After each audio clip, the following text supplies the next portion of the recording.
नानीहरू तिमीहरूलाई नि म शिव भगवान्को अर्को कथा भन्छु ल। शिव भगवान्ले नि टाइगरको स्किन लगाएको हुनुहुन्छ होइन, कहिलेदेखिको चाहिँ अन्त किन टाइगरको स्किन लाउनु भएको रहेछ त्यसको बारेमा होला यो कथा चाहिँ ल। अन्त शिव भगवान् चाहिँ नि एउटा फरेस्टमा द्वारका वना भन्ने फरेस्टमा चाहिँ के भन्छ जानुभएछ अरे, हिमालयसबाट मेडिटेसन गरेर, ठिक छ। अन्त जब मेडिटेसन गरेर जानुभयो त्यति बेला शिव भगवान्को जिउमा केही कपडा लगाउनु भएको थिएन अरे हो। अन्त त्यहाँनिर चाहिँ कतिजना अब सेजेसहरू अब के भन्छ उयोहरू बस्थ्यो अरे, कतिजना होइन। अन्त पण्डितहरू अब जस्तै भनौँ न, अब उनीहरूले चाहिँ शिव भगवान्लाई देखेर चाहिँ अब के अरे अब खिसी जस्तो गरेछ अरे नि त। अन्त उनीहरू एङ्ग्री पनि थियो अरे होइन शिव भगवान्लाई नेकेड नेकेड देखेर चाहिँ। अन्त सोचेछ अरे शिव भगवान्लाई चाहिँ हामीले चाहिँ एउटा लेसन पढाउनै पर्छ भनेर चाहिँ सोचेछ अरे होइन। अन्त उनीहरूले चाहिँ के भन्छ उनीहरूले अब शिव भगवान्लाई पक्रिन खोज्दाखेरि चाहिँ शिव भगवान् चाहिँ अब हराइहाल्ने अरे त्यहाँबाट हो।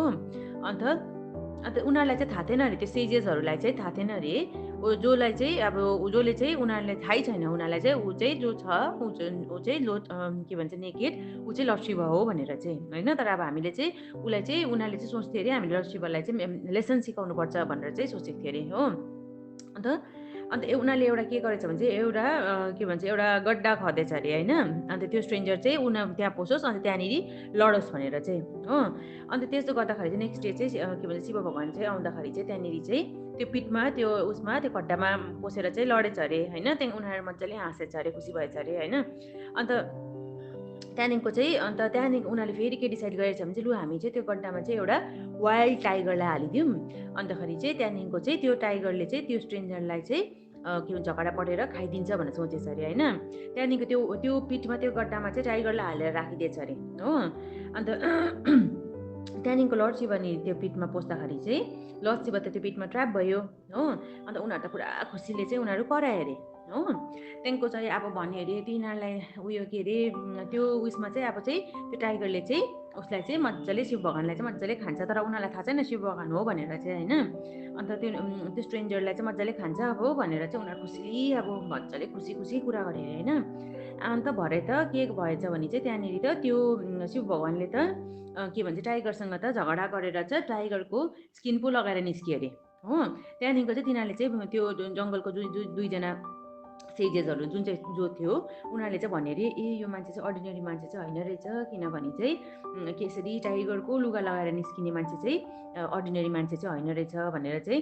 अन्त यो चाहिँ अन्त शिव पुराणमा चाहिँ यस्तो लेखेको रहेछ कि भगवान्को शिव भगवान्ले चाहिँ तबदेखिकै चाहिँ यो टाइगरको स्किन लगाउनु भएको रहेछ, ठिक छ। अन्त त्यहाँदेखिको चाहिँ अब शिव भगवान्ले टाइगरको स्किन किन लगाउनु भएको भन्दामा चाहिँ यो सब कथाहरू रहेछ हो। अन्त त्यहाँदेखिको चाहिँ अर्को चाहिँ के रहेछ भने चाहिँ अब त्यो जुन चाहिँ सेजेसहरू थियो अन्त तिनीहरूले चाहिँ पुरा अब के उयोहरू पूजापाठहरू गरेछ अरे लर्ड शिवलाई डिस्ट्रोय गर्नु लागि होइन। अन्त उनीहरूले पुरा मन्त्रहरू जपेछ अरे, अफरिङहरू गरेछ अरे भगवान्लाई होइन। त्यहाँदेखिको चाहिँ उनीहरूले त्रिशूलहरूले चाहिँ शिव भगवान्लाई चाहिँ गाडेर मार्नु खोजेछ अरे हो। अन्त तर उनीहरूले जेले मार्नु खोज्थ्यो अरे त्यही शिव भगवान्को इन्स्ट्रुमेन्ट्स हुन्थ्यो अरे। कहिले कहिले अब उहिलेको जमानामा ब्ल्याक कोब्रा पोइजनस साँपहरू शिव भगवान्लाई मारोस् भनेर चाहिँ त्यो साँपहरूलाई उयोपट्टि लगाइदिन्थ्यो अरे होइन। तर जे दिन्छ त्यही शिव भगवान्को हतियार हुन्थ्यो अरे, त्यो साँपहरू उसको साथी हुन्थ्यो अरे, त्यो त्रिशूलहरू अब उसको आफ्नै हतियार हुन्थ्यो अरे होइन। डमरुहरू अब शिव भगवान्लाई मार्नु लागि चलाएको, तर शिव भगवान्को आफ्नै उयो हुन्थ्यो अरे, आफ्नै हतियार हुन्थ्यो अरे होइन। अन्त यो भूतहरूलाई पनि पठाइदिँदा पनि भरे त्यो भूतहरू चाहिँ शिव भगवान्कै आर्मी हुन्थ्यो अरे हो। त्यहाँदेखिको चाहिँ एक दिन चाहिँ त्यो एउटा फायरबाट चाहिँ एउटा असुर भन्ने अब राक्षस चाहिँ उयो प्रकट भयो अरे हो, क्रिएट भयो अरे हो। मुयुलका भन्ने राक्षस क्रिएट भएछ। अन्त त्यहाँदेखिको चाहिँ ऊ चाहिँ मार्च गरेछ। त्यहाँदेखिको ऊ चाहिँ त्यो फायरबाट निक्लेर लर्ड शिवलाई मार्नु लागि गएछ अरे हो। त्यहाँदेखिको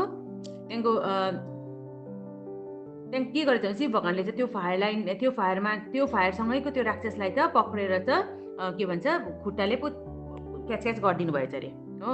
अनि त्यति बेला चाहिँ त्यो सेजेसहरूले के रियलाइज गरेछ भने चाहिँ अब उयो के भन्छ destroyer can not be destroyed and accepted defeat. So अब शिव भगवान् त डिस्ट्रोयर हो नि त, ब्रह्म क्रिएटर हो, विष्णु चाहिँ त्यसलाई के भन्छ जुन चाहिँ संसारलाई उयो गर्ने हो के अरे अब त्यो मतलब बचाएर राख्ने हो। अन्त शिव भगवान् चाहिँ डिस्ट्रोयर हो, उसले 77 भूतहरूदेखि लिएर उसले जति पनि नराम्रो कुरा चाहिँ छ उसलाई डिस्ट्रोय गर्ने चाहिँ शिव भगवान हो अनि त्यही कारणले गर्दा उनीहरूले चाहिँ त्यो सेजहरूले चाहिँ आफ्टर द्याट चाहिँ के थाहा उयो भएछ जो डिस्ट्रोयर छ उसलाई चाहिँ डिस्ट्रोय गर्नु चाहिँ जस्तै हामीले जस्तै यन्त्र यस्तै टुल्स जस्तै इन्स्ट्रुमेन्ट युज गरे पनि मार्नु सक्दैन भनेर चाहिँ त्यहाँदेखिको चाहिँ उनीहरूले